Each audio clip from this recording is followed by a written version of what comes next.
Boa noite, meus irmãos, a graça e a paz de Jesus Cristo. Amém. Vamos pode tomar assento, por favor.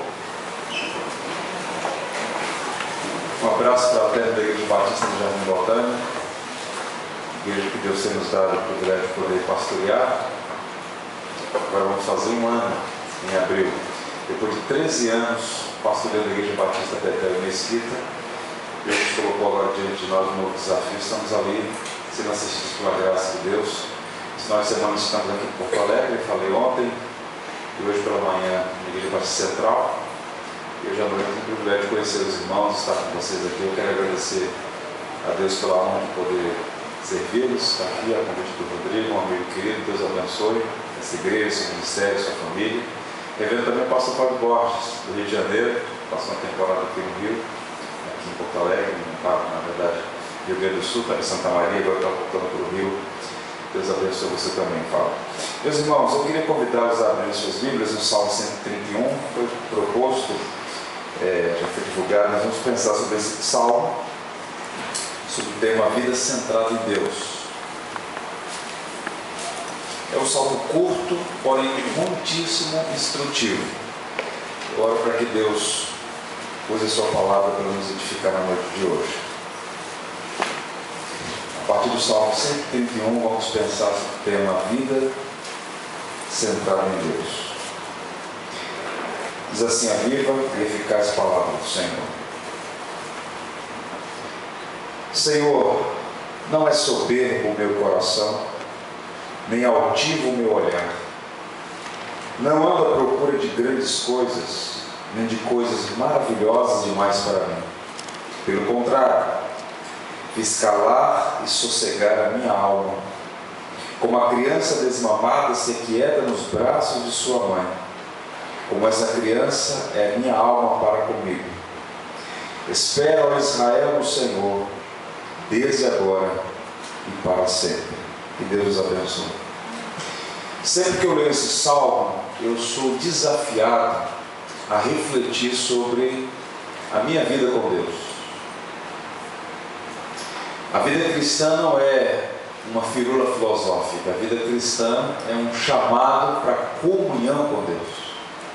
E esse salmo, ele fala da experiência de um homem que chegou num nível de comunhão com Deus que pôde escrever o que acabou de escrever aqui, que nós acabamos de ler. Esse salmo não fala do que nós somos, mas do que nós deveríamos ser.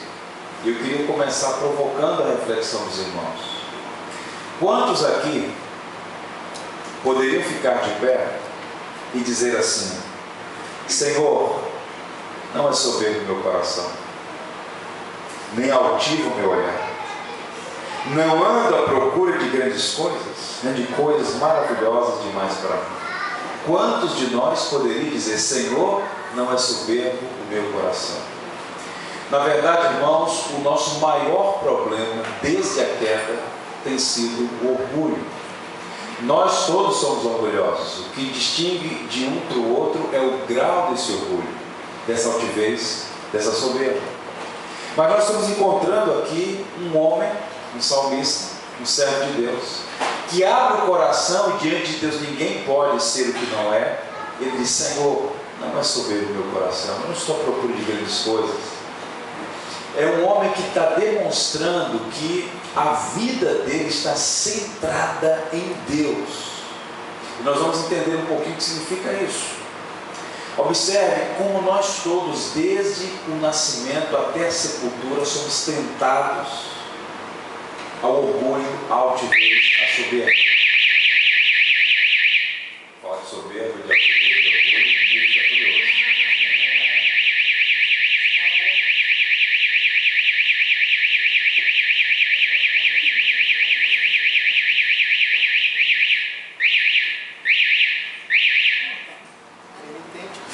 Nós combinamos tudo isso. Eu vou falando na introdução sobre orgulho, aqui deixa ver se aperta o alarme pessoal.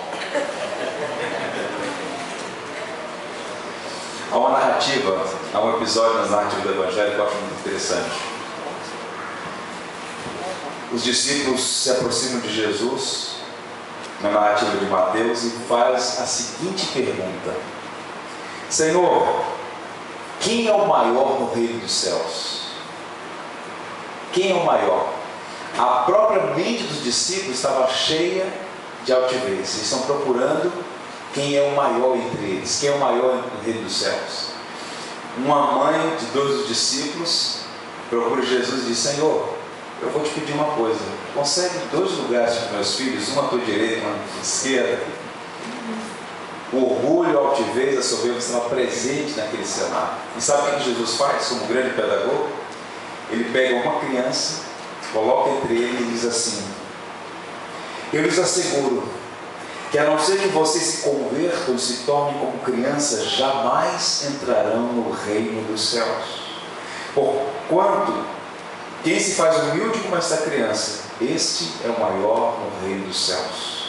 Jesus está afirmando aqui a necessidade de cada um dos discípulos serem como uma criança. Ele não está falando de criança inocente. Ele pega uma criança, ainda em terra infância, e ele está mostrando às pessoas que é necessário depender de Deus completamente. Esse que é o ponto. Não está ilustrando a criança como uma representação de inocência. As crianças também são filhos de Adão. Ele está mostrando, olha, quem nos tornar dependente de Deus, como uma criança depende dos pais, quem nos tornar humilde a ponto de depender completamente de Deus, não entrará no reino dos céus. Essa passagem que nós lemos, do Salmo 131, ele evoca essa figura da criança. A expressão aqui como uma criança desmamada é a ideia de uma criança recém-amamentada. Ele se compara a uma criança que acabou de receber o leite materno e agora está completamente satisfeito em Deus. E esse homem vai apresentar para nós aqui pelo menos 3 marcas distintivas de um indivíduo que tem a vida centrada em Deus. A verdadeira espiritualidade, a verdadeira piedade. E que marcas são essas? Primeiro, satisfação em Deus. Fiz calar e sossegar a minha alma. Uma criança recém-amamentada, ela descansa satisfeita. Ela acabou de amamentar e ela agora está satisfeita nos braços de sua mãe. Ela tem serenidade, tranquilidade, uma evidência de que suas necessidades foram supridas. Uma criança satisfeita é aquela que encontrou no seio de sua mãe o suprimento de suas necessidades e por isso descansa contente. E a aplicação para nós, meus irmãos, é que Deus é glorificado à medida que nos satisfazemos nele. Inclusive essa é uma das principais teses, dos principais pontos da teologia do John Piper, né? Deus é glorificado à medida que nos satisfazemos nele. Dar glória a Deus não significa simplesmente repetir uma frase vazia. Glória a Deus. Até um papagaio bem treinado pode repetir isso. Dar glória a Deus, viver para a glória de Deus, é satisfazer-se em Deus. É dizer, Deus é suficiente para mim. No Salmo 16 nós encontramos uma expressão que diz assim: digo ao Senhor, Tu és o meu Senhor, outro bem não possuo, senão a Ti somente. Nós somos alcançados pela graça salvadora, fomos tirados das trevas para a luz, fomos colocados numa marcha de conhecer a Deus e de nos satisfazer nele. E nós precisamos prosseguir nessa direção, porque à medida que você conhecer a Deus, mais satisfeito você ficará nele. E nós servimos a Deus, nós amamos a Deus, nós estamos satisfeitos em Deus, não é pelas coisas que Deus nos dá, mas é por aquilo que Ele é. Satisfação em Deus. A linguagem do salmista é a linguagem de um homem piedoso. Tu és o meu Senhor, outro bem não possuo senão a Ti mesmo. No Salmo 16 ainda ele vai dizer: Tu me farás ver os caminhos da vida, na Tua presença a plenitude de alegria, na Tua destra delícias perpetuamente. Está alguém que está dizendo: Senhor, eu tenho uma alegria efusiva na Tua presença, satisfação em Tua presença, Tu és o amado de minha alma. Agora vamos ver o cenário evangélico brasileiro. É impressionante a quantidade de pessoas insatisfeitas, inclusive nas nossas igrejas. há um descontentamento. E esse descontentamento, essa insatisfação são revelados na ingratidão, na falta de louvor, na falta de entusiasmo, na falta de alegria. Por todos os lados você pode observar a gente descontente, insatisfeita, indo embora, alimentadas nos braços do Pai da Glória. Gente que todos os dias tem sido abençoada por Deus e no entanto está sempre insatisfeita. Um povo que recebe bênção sem medida e continua inconstante e ultrajante murmurar. E de onde vem essa insatisfação? Da falta de contentamento em Deus. Quando você faz a leitura do livro de Abacuque, o profeta está em profunda crise, porque ele vê uma nação subjugada pelo pecado. Ele vê Deus levantando uma nação opressora para vir como juízo sobre o povo de Deus.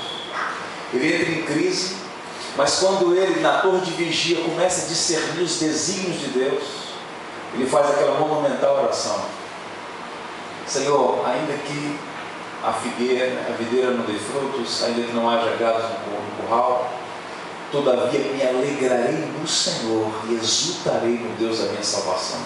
A alegria, o contentamento, o regozijo do profeta não estavam nas circunstâncias, mas na pessoa de Deus. O Francis Schaeffer diz que essa insatisfação da igreja em relação a Deus se dá pela cobiça contra Deus e contra o próximo. Cobiçar a Deus é deixar de amá-lo como deveríamos. A falta de amor por Deus é a causa principal de toda insatisfação. Quanto mais você amar a Deus, mais satisfeito, mais contente você estará no Senhor. E observe a narrativa do Antigo Testamento, você vai ver isso com frequência nos profetas. Osés, por exemplo, Osés se levanta e denuncia o povo de Israel dizendo assim: vosso amor por mim é como orvalho de madrugada que cedo passa. O povo estava insatisfeito e o Senhor identificou aquela insatisfação como falta de amor pelo próprio Deus. E nós precisamos urgentemente fazer um autoexame, avaliar a nossa espiritualidade, a textura da nossa fé. Nós amamos a Deus, Ele é o amado de nossa alma, estamos satisfeitos em Deus como aquela criança recém-amamentada nos braços da sua mãe? Essa é uma pergunta que devemos fazer. Eu gosto muito de uma narrativa no livro de Juízes, que se dá entre Sansão e Dalila. Dalila é uma mulher pagã, ela foi um tropeço na vida de Sansão. Ela está com ele e tenta persuadi-lo por 3 vezes a contar o segredo da sua força. E Sansão mente para ela, dá uma desculpa, e aí de repente ele arrebenta as cadeias e se livra delas. E ela já está irritada com aquele jogo, e ela diz uma coisa que, embora a motivação seja errada, é profundamente revelador. Em Juízes está escrito assim no capítulo 16. Dalila olha para Sansão e diz assim: como dizes que me amas, se não está comigo o teu coração. Tem que usar essas palavras, Deus dizendo ao seu povo: como dizes que me amas, se o teu coração não está comigo. Onde está o nosso coração? Você ama a Deus? Ele é o amado de sua alma? O Senhor Jesus Cristo resumiu a lei dizendo assim: ouve, ó Israel, o Senhor nosso Deus é o único Senhor. Amarás, pois, o Senhor teu Deus de todo o teu coração, de toda a tua alma, de toda a tua força. Amar a Deus de todo o nosso coração. Quando nós amamos a Deus, quando nós amamos o próximo, isso vai gerar satisfação no nosso coração. O orgulho é gerador de cobiça. Cobiça contra Deus, cobiça contra o próximo, por meio da inveja. Mas à medida que nos satisfazemos em Deus, amamos a Deus, amamos o próximo, há contentamento, a alegria, a vida em nosso coração. Os ídolos, uma obra fantástica escrita pelo Tim Keller, ele vai dizer que os ídolos têm essa capacidade de nos roubar a alegria e gerar insatisfação. É por isso que nós temos que estar sempre sondando o coração, para que nada ou ninguém se interponha na nossa relação com Deus, para que Deus seja o amado de nossa alma, satisfação em Deus. Um poeta cristão chamado William Cowper, que viveu no século XVIII, fez uma oração lindíssima: o ídolo mais querido que já conheceu meu coração, seja qual for, Ajuda-me a arrancá-lo do teu trono, para que eu possa adorar somente a ti. Que Deus seja o amado de nossa alma, que Ele reine em nosso coração, que nenhum ídolo possa roubar de nós a alegria de servir ao Senhor de todo o nosso coração, de todo o nosso coração. Há inúmeras histórias que apontam que é possível viver assim. É possível viver assim. Há muitas histórias, eu quero contar para vocês uma muito curiosa, do Altmani, um teólogo chinês, um pastor, com o qual a gente até discorda de algum ponto da sua teologia, mas que de fato foi um homem que buscou viver para a glória de Deus. Ele passou 20 anos preso numa prisão comunista na China. Era um homem muito forte, alto, ficou cadavérico na prisão, muito tempo na solitária, mas mesmo dentro daquela prisão ele conseguia influenciar as pessoas pela maneira como ele vivia, pela piedade, pela oração. Todos os guardas que cuidou daquele homem se converteram. E o governo comunista, já tentando silenciar a influência dele, disse: nós vamos cortar a língua desse homem. E antes de fazerem isso, ele disse: eu só peço uma coisa a vocês, antes de qualquer coisa, permitam que eu cante um hino ao meu Redentor. Satisfação em Deus. Paulo e Silas numa prisão, depois de terem tomado uma surra, o que é que eles faziam de madrugada? Oravam e cantavam louvores a Deus. Satisfação em Deus. A teologia da prosperidade, a teologia do triunfo, entre outras aberrações, gerou na igreja evangélica brasileira um grupo expressivo de gente cobiçosa, altiva, orgulhosa, que não consegue satisfazer-se em Deus. Eu quero dizer uma coisa: sirva a Deus não porque Ele te dá saúde, emprego, família ou qualquer outra coisa.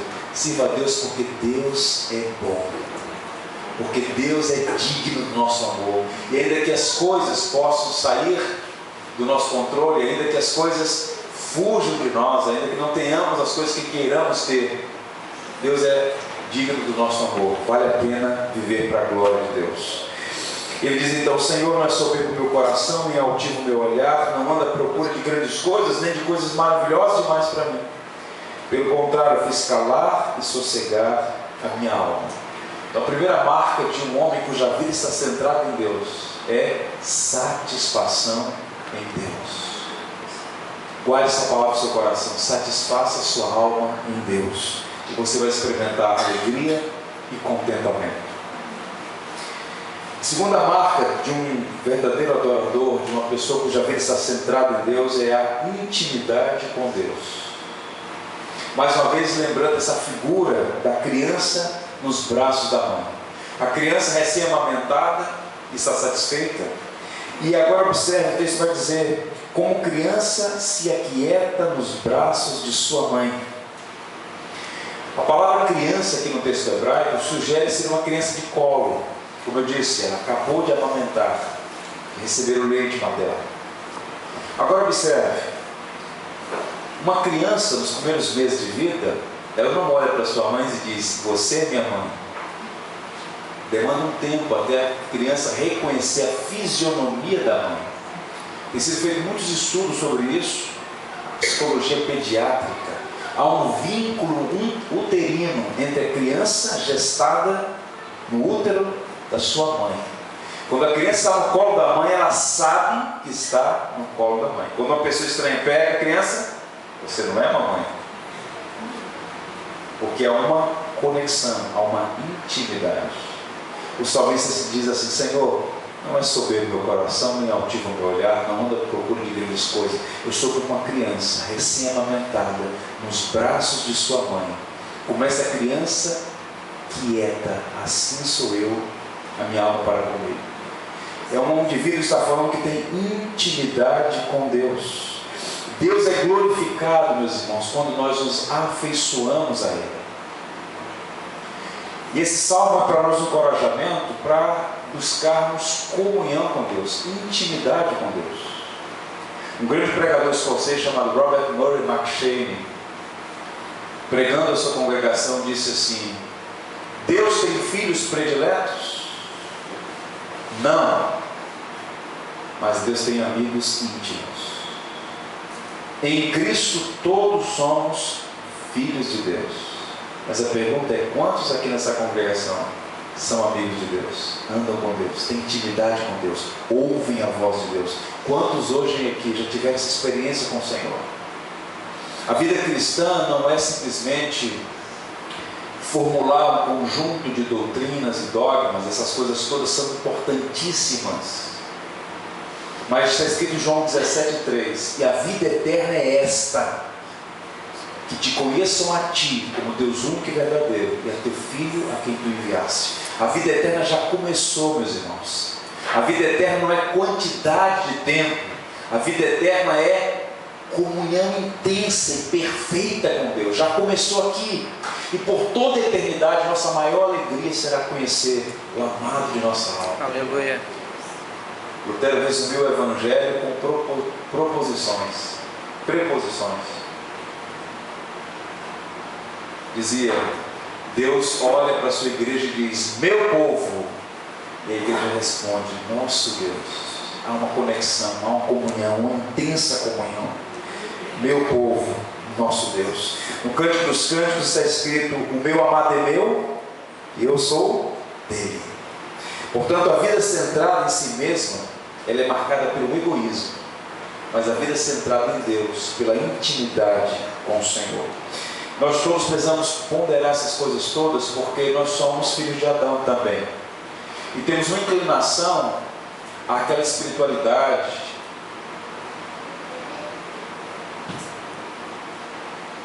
sem intensidade, sem vida. Observe as narrativas, as críticas dos profetas, do próprio Cristo ao povo de Israel. Jesus, se reportando a Isaías, disse assim: este povo me honra com os lábios, mas o coração está distante de mim. Distante de mim. Deus nos chama para uma vida de intimidade e comunhão, como aquela criança que sabe estar nos braços da sua mãe. Eu quero te encorajar a conhecer mais a Deus, andar na presença de Deus, ter comunhão com o Senhor. Não há coisa mais abençoada do que ter relacionamento com o Senhor, andar com o Senhor, conhecer o Senhor. Os sociólogos da religião apresentam de maneira muito contundente e convincente que há pelo menos duas razões pelas quais as pessoas buscam uma religião. Todo ser humano é religioso. Há pelo menos duas grandes razões: medo de castigo e interesse em benefício. As pessoas têm medo de juízo e querem de alguma maneira um benefício. É evidente, de acordo com as Escrituras, que Deus é fogo consumidor. Deus faz juízo. Deus disciplina aqueles a quem Ele ama. Deus tem prazer em nos abençoar. Deus tem prazer em nos dar aquilo que necessitamos. Mas observe, em particular aqueles que são pais, se os nossos filhos nos procurassem somente por interesse em alguma coisa que podemos dar a eles, se não sentíssemos o amor dos nossos filhos, como ficaria o nosso coração? O grande teólogo da Holanda, Abraham Kuyper, dizia que até o coração de Deus tem sede de amor. Deus não quer nenhum filho acorrentado junto ao seu trono. Deus quer filhos voluntariamente dizendo: tu és o meu amado, Senhor, eu te amo. Quando o Senhor restaurou a Pedro que deu lá os seus tropeços na sua jornada, naquela praia na Galileia, o Senhor deixa os demais, chama Pedro e começa a conversar. Pedro, tu me amas? Sim, Senhor, eu te amo. Então apacenta as minhas ovelhas. Pela segunda vez: Pedro, tu me amas? Sim, Senhor, eu te amo. Então apacenta os meus cordeiros. E pela terceira vez: Pedro, tu me amas? Senhor, tu sabes que te amo. Então apacenta as minhas ovelhas. Quantos aqui amam o Senhor? Quantos aqui conhecem o Senhor? Nosso coração é corrupto, irmão. Nós precisamos orar como Davi. Eu gosto muito de Davi porque ele é um homem de espiritualidade autêntica. Davi não busca usar máscaras, ele é o que é. O saltério é precioso para nós, é o livro de oração, o livro de adoração da igreja, Porque nós saltamos e encontramos homens que estão bem, homens que estão mal, homens que estão alegres, homens que estão tristes, apresentando suas emoções e abrindo o coração diante do Senhor. Em algum momento Davi faz a seguinte oração: Senhor, derrama a tua luz nas minhas trevas. Derrama a tua luz nas minhas trevas. E Davi disse que o Senhor ama a sinceridade e na verdade se alegra. Deus sabe aqui quantos estão satisfeitos nele como uma criança recém-amamentada.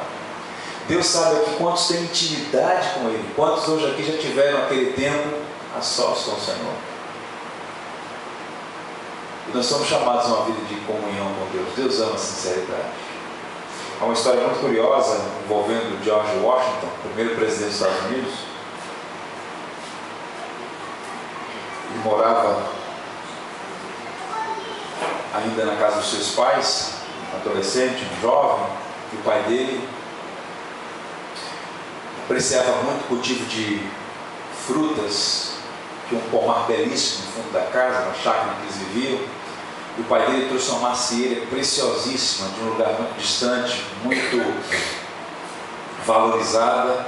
O pai dele foi numa missão, em viagem, disse: olha, você cuida do pomar, mas especialmente daquela macieira, cuidado com ela, tem plantada, ela tem um grande valor para mim. E o George Washington lá limpando a chácara, brincando com os amigos, de maneira inadvertida, foi lá e cortou a macieira. Até o pai chegar, o coração dele estava apertado. O que eu vou dizer? O que eu vou dizer?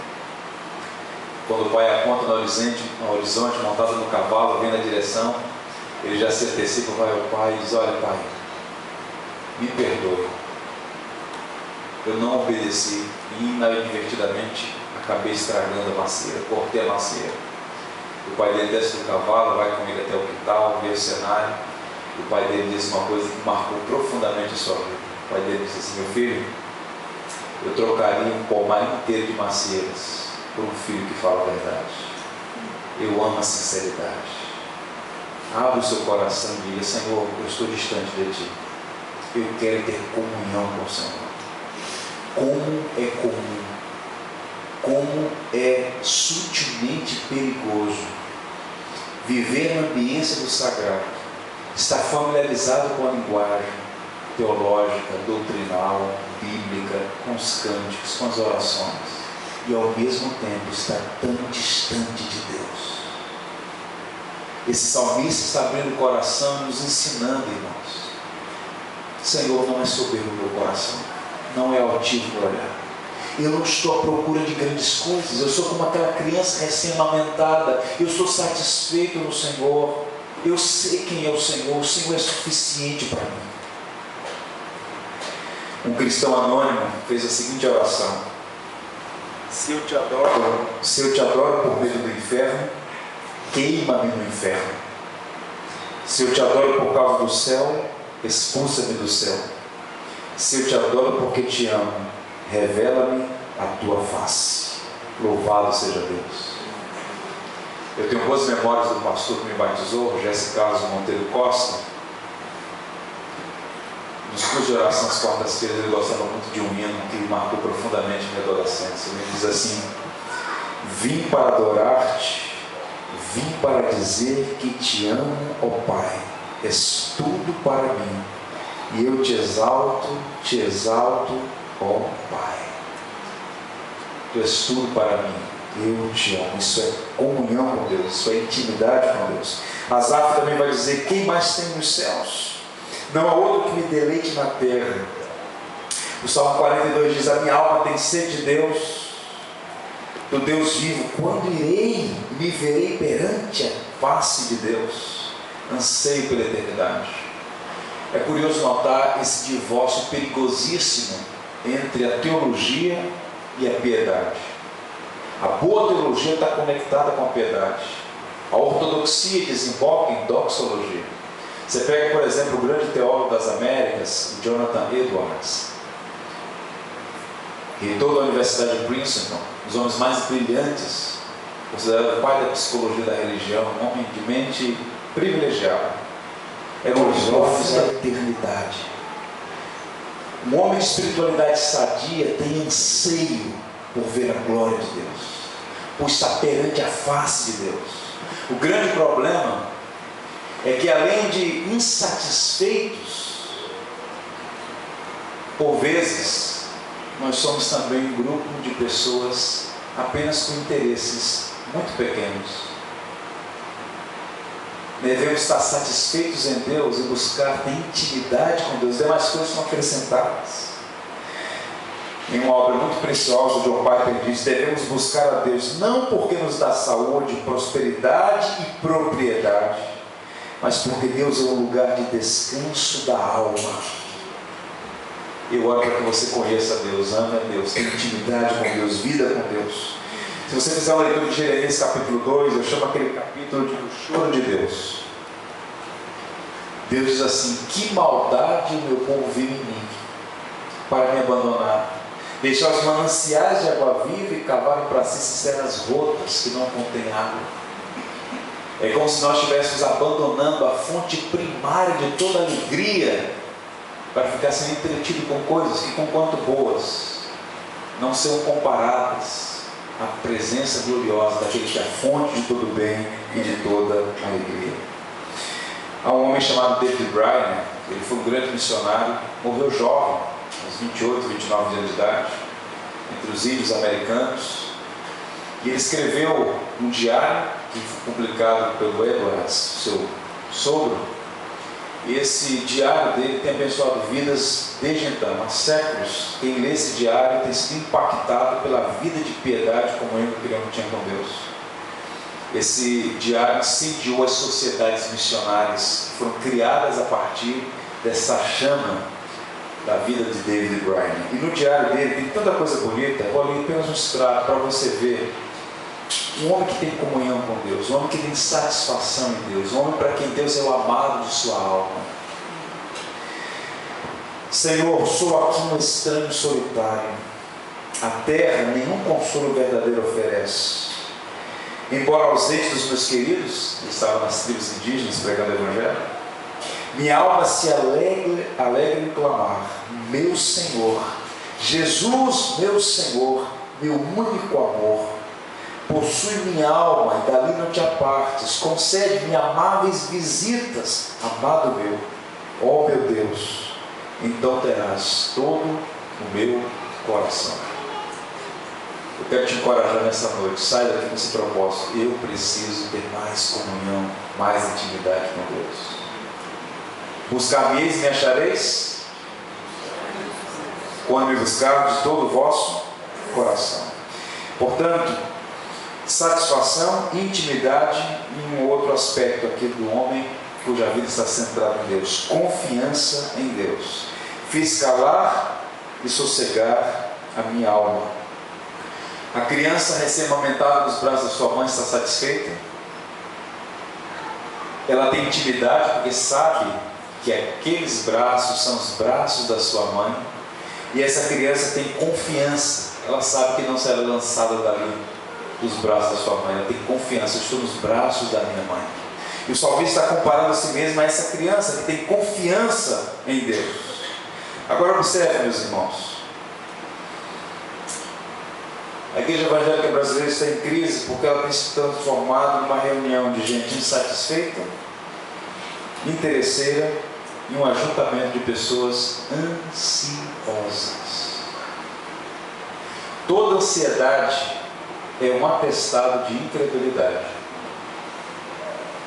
É curioso que a Organização Mundial de Saúde apontou que mais de 50% das pessoas que passam pelos hospitais sofrem de algum grau de ansiedade. É chamada doença do século, uma inquietação na alma.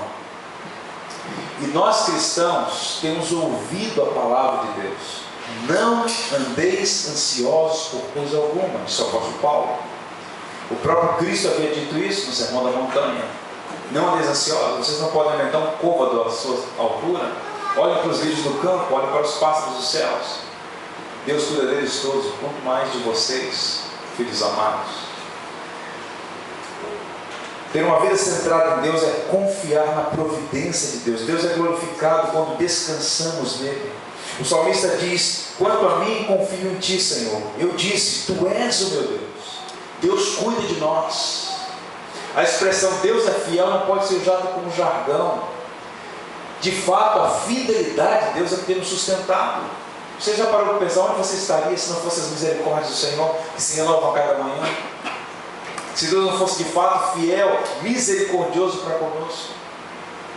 Deus governa a história, Deus governa todas as coisas, Deus tem o controle da nossa vida. Eu estou aqui pregando, os irmãos aí sentados. Você já parou para pensar que nesse momento a Terra está rodando a 150 mil quilômetros por hora? Quem é que sustenta tudo isso? É o meu e teu Senhor. E nós podemos confiar nossa vida a Ele. Às vezes Deus permite circunstâncias adversas para mostrar a nós mesmos a condição do nosso coração, como nós confiamos em nós mesmos, como nós queremos ter a gerência das coisas, como nós queremos ter o controle das coisas, como nós queremos ser senhores de nós mesmos. Quando nós orarmos agradecidos a Deus pelo alimento que está à mesa, façamos uma reflexão. Estamos de fato agradecidos? Reconhecemos mesmo que aquele pão sobre a mesa foi Deus que nos deu? Ou achamos que foi apenas o suor do nosso rosto? Os puritanos ingleses diziam: nós lançamos as redes, mas o que vem nelas é Deus que coloca.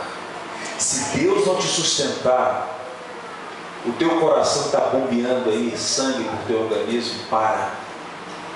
É Deus que te dá o fôlego da vida. A vida é uma concessão da graça. Dia após dia, Deus tem cuidado de você. Vale a pena confiar no Senhor. E a vida cristã é um chamamento para esse exercício de fé. E fé não é acreditar em certas coisas. Fé é confiar na palavra de Deus. As crianças, observem. Você pega uma criança, 2, 3 anos, coloca ela no parapeito, num lugar mais alto, e pede a ela para se atirar em você. Ela faz o quê? Ela se joga nos braços do pai, ela se joga nos braços da mãe. Confiança. Nós precisamos nos lançar aos cuidados de Deus, a experimentar o cuidado paternal de Deus, a providência de Deus. A ansiedade muitas vezes é o medo inconsciente de que Deus pode falhar.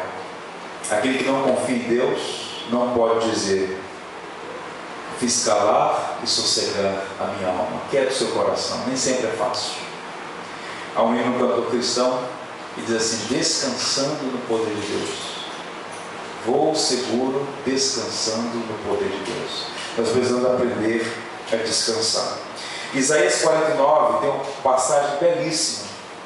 Deus compara a si mesmo àquele protetor de Israel e faz a seguinte declaração: Sião diz: o Senhor me desamparou, o Senhor se esqueceu de mim.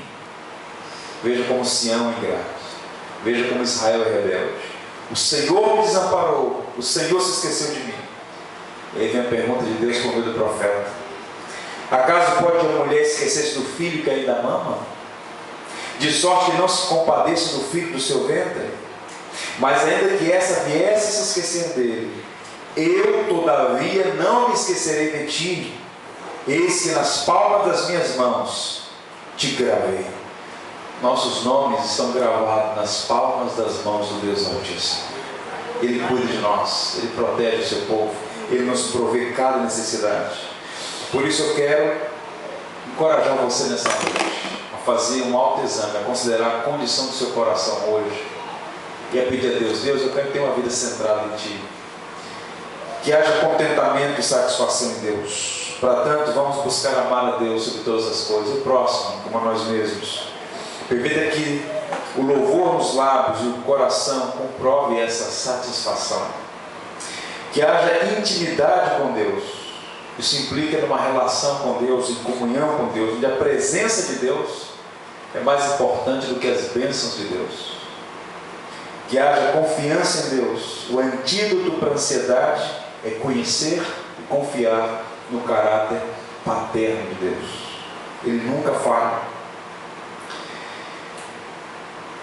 Eu quero que você ouça atenciosamente a oração de um teólogo da igreja que viveu no século XI. Essa é uma oração que tem me abençoado. E espero que abençoe você também. Bernardo Claraval fez a seguinte oração, pedindo a Deus que tivesse um coração satisfeito nele.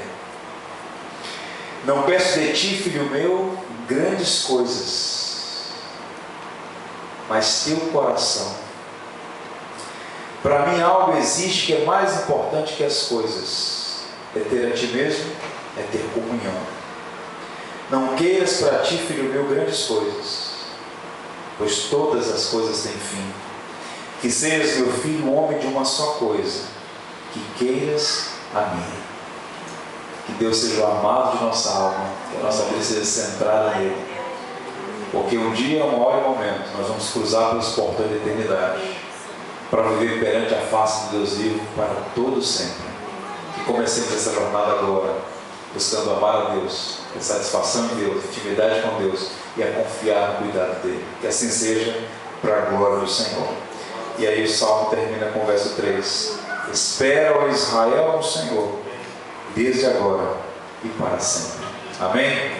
Vamos ter a palavra de oração, curva a fronte. Vamos todos falar com Deus. Esse é o momento de oração. Vamos pedir a todos vocês, curvem a fronte, vamos orar. Sempre que Deus fala, Deus espera uma resposta. E Deus falou ao nosso coração, falou sobre contentamento, sobre intimidade, sobre confiança, uma vida centrada nele. Se você tem estado insatisfeito, ansioso, se a sua fé está baseada apenas em interesses e não em Deus, confesse ao Senhor o seu pecado e peça a Deus: eu quero amar o Senhor sobre todas as coisas. Deus bendito, nós louvamos e engrandecemos o teu nome nesta noite. Aleluia. Reconhecemos que só o Senhor é Deus. Toda a terra está cheia da tua glória, Senhor. Tu és bendito hoje e para sempre. Te louvamos por tuas misericórdias que se renovam a cada manhã. Grande é a tua fidelidade. Te bendizemos, Senhor, porque o Senhor tem sido gracioso para conosco, nos dando a oportunidade de conhecer. Obrigado, Senhor, pelo Evangelho de nosso Senhor Jesus Cristo, que nos tirou das trevas para a luz. Ajuda-nos a ter satisfação no Senhor. Destrona os ídolos que sutilmente se instalam e roubam de nós a alegria, o contentamento, a satisfação. Sê para nós, Senhor, o amado de nossa alma. Conquista o nosso coração para o Senhor. Deus bendito, ajuda-nos a andar contigo, a ter comunhão contigo, vida com o Senhor. Liberta-nos de qualquer religiosidade que não nos leve a ter mais afeição pelo Senhor. E ajuda-nos, Senhor, a confiar na tua providência, no teu cuidado paternal. A nossa vida está nas tuas mãos, nós podemos confiar no Senhor. Até aqui nos ajudou o Senhor e há de continuar a abençoar o seu povo. Que a vida dessa igreja, que a vida de cada um dos meus irmãos que congregam, possa ser uma vida centrada em Deus, para a glória de Deus. Abençoa esta igreja, Senhor, a fim de que ela continue sendo uma agência do teu reino neste lugar, anunciando o Evangelho de nosso Senhor Jesus Cristo, e sendo bênçãos para muitas famílias que passarão por essas portas e aqui perceberão a tua graça e a tua misericórdia. Nós oramos com gratidão em nome de Cristo, nosso bendito Senhor e Salvador. Amém e amém. Deus abençoe os irmãos.